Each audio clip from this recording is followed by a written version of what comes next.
Thanks for tuning into this episode of History's Greatest Battles, Season 2, where we explore history's greatest sieges.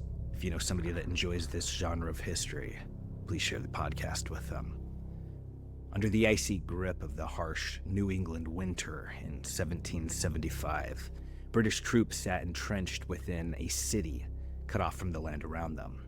Outside their fortifications, thousands of colonial militiamen, untrained and poorly equipped, held them under siege. It was the opening campaign of a war that had not yet been named, a war that had not yet fully begun, but a war that, by the time it was finished, would forge a new nation from blood and defiance. For more than a century, the British colonies in North America had governed themselves with little interference. They farmed, they traded, they fought their own frontier wars. London viewed them as useful but distant, a source of raw materials, a market for goods, and when necessary, a place to dispose of their unwanted. That arrangement held until the Empire demanded more. The war against France had left Britain buried in debt, and the colonies were made to pay for it. Taxes came first, then soldiers, then laws enforced from across oceans.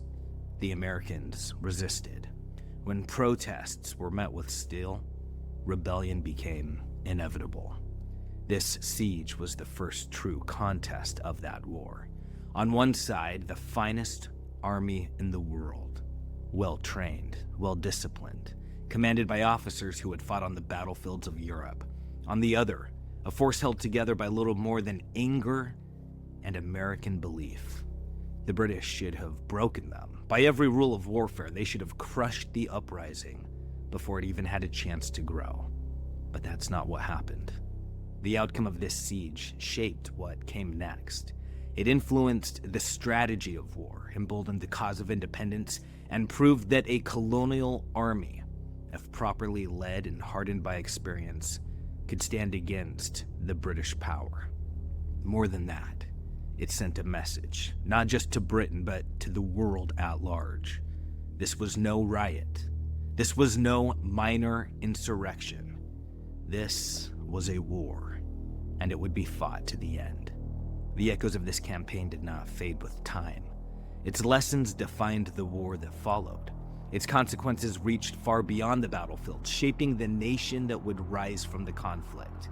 In that winter, in those desperate months of waiting, fighting, and maneuvering, the course of world history turned. Let's now experience the Siege of Boston. Welcome to History's Greatest Battles, Season 2, Episode 13, The Siege of